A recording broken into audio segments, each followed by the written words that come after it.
Okay, great. Okay, quickly, just Balenciaga and Mona Bismark. Tell me about their relationship. Well, it was an incredibly fruitful one on both sides. Obviously, she was one of the most stylish women in the world. She was consistently voted best dressed woman in the world, best dressed woman in America, and he was one of the most revered and influential designers, probably one of the most important fashion designers of the 20th century. She dressed with him for nearly 30 years, almost exclusively, from 1938 until he closed his house in 1968.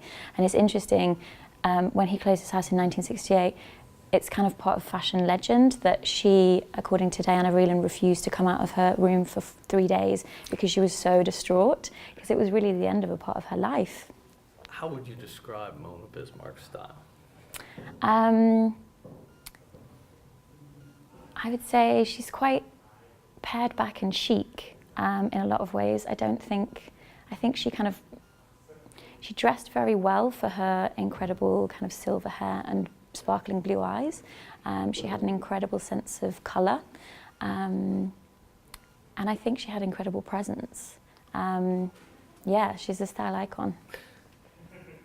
I find it remarkable that you and people in New York City and people in other parts of the world tend to know more about Mona Bismarck than folks here in Kentucky. Can you speak to that? Yeah, it's kind of crazy. I mean, she is one of the most stylish women. She's really held up there as a tastemaker and as an icon. But I find it kind of crazy that in Kentucky, nobody seems to know that she's from here. She's from Louisville. So yeah, she is internationally renowned as a kind of superstar, as a style icon. But you guys don't know about it. You need to know. Outstanding, thank you. I told you that would be quick. You're free to go to the... Is that you have a true passion for Mona Bismarck. Where's that come from? I discovered Mona really early as a young adult. I wrote a paper on the brilliant photographer Cecil Beaton and his great contribution to fashion. And in my research, found the beautiful, iconic photos of Mona. And thought, who is this exquisite woman? And then, having worked in the fashion industry for many, many years, my knowledge of Mona expanded because she is truly the definition of an international style icon. And it was inescapable to find out about her in the business. So, if you had to describe her briefly, how would you describe Mona Bismarck? Oh, you'll get mad at me in my answers. Mona, over and over again, was referred to as an exceptional beauty, and Cecil Beaton, the photographer, brilliantly referred to her as a rock crystal goddess with aquamarine eyes, which is one of my particular favorites, and who would not want that reference made of them? Mona, if she even chose to be known, would have wanted to be referred to as a gardener, which was her true passion, notably shown in her exquisite gardens of Capri at her estate Il Fortino. That said, Mona imported magnolia trees from Kentucky and forced them to grow in the inhospitable gravelly soil, which is quite a gift beyond beauty. There's so much interest in the show, and we're getting interest all around the country. But one of the things we talked about early on is that she's from Kentucky, and you and I were back and forth because I wanted that to be a part of it, and you graciously said, okay, we'll use this tagline, Kentucky Style Icon, even though her style, this stuff didn't happen in Kentucky. But is there a hint of her that led to this stuff? Absolutely. I'm not a Kentuckian, I'm a mean Yankee. So I have to say, when I first started researching Mona's personal wardrobe, it took a tiny bit of adjusting to me, not the fact that it was just incredibly beautiful, but she had an innate sense of femininity that I personally think that it connects to her proper Southern upbringing and reminiscent of the way that women and the colors they choose for the Derby. Those are all Mona's personal colors, pink. Let's talk, and it is a brilliant pink, and we'll see it splattered throughout here this evening. Personally, this has been a lifelong dream for you, or certainly the last half of your life dream for you, to see this come to life and to have tonight and tomorrow night, and just for your exhibit to be alive. What does it mean to you? Well, I had known Penny Peeler, the director of the Fraser History Museum, for quite a long time and had respected her, do respect her.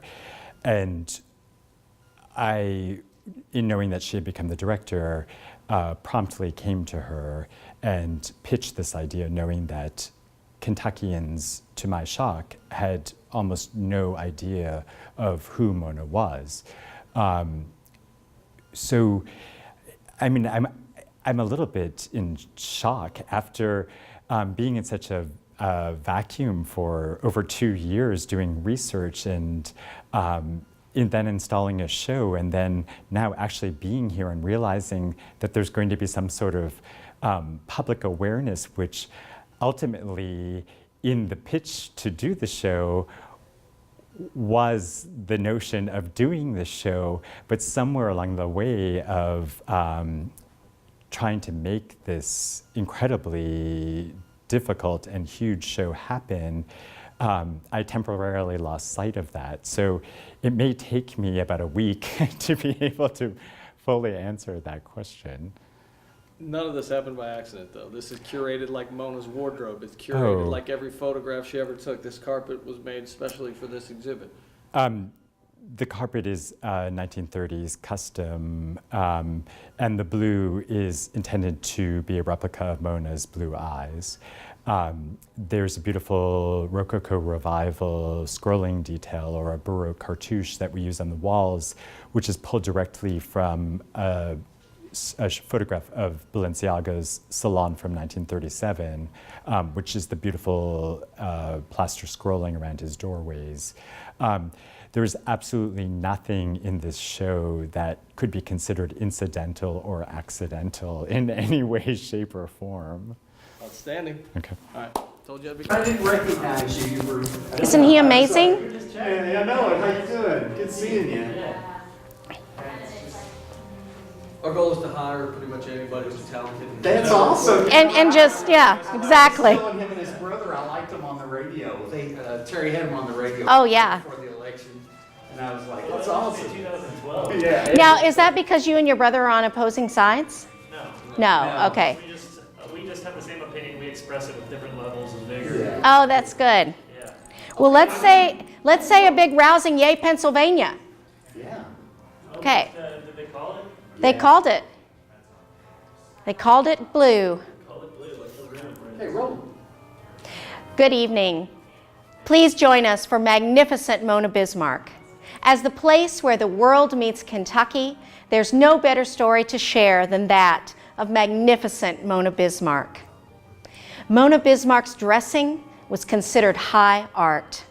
This extraordinary woman, who hailed from Calumet Farm's predecessor, Fairland Farm, went on to achieve the heights of international cafe society. Join us for 5 decades of her personal couture. 50 garments. Let me do that again. That's okay. Join us. Yeah. Join us for Kentucky-style icon. 50 mannequins from 5 decades. Balenciaga, Madeleine Vianney, and Givenchy. Mona Bismark was an extraordinary woman who everyone wanted to be. No, I don't like that one.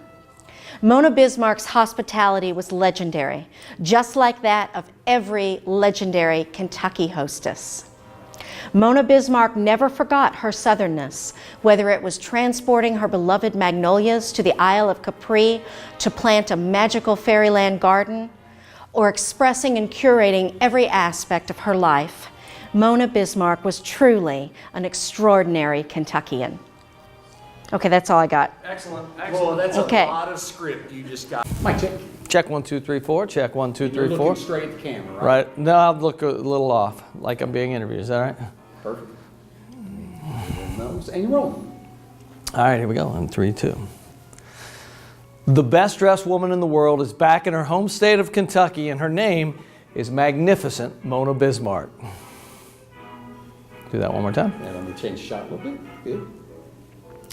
The best dressed woman in the world is back in her home state of Kentucky, and her name is magnificent Mona Bismark. All right, that one's good. We're so grateful to Churchill Downs and all of our sponsors for helping us to bring these beautiful gowns in Mona's incredible style to the Fraser. Okay.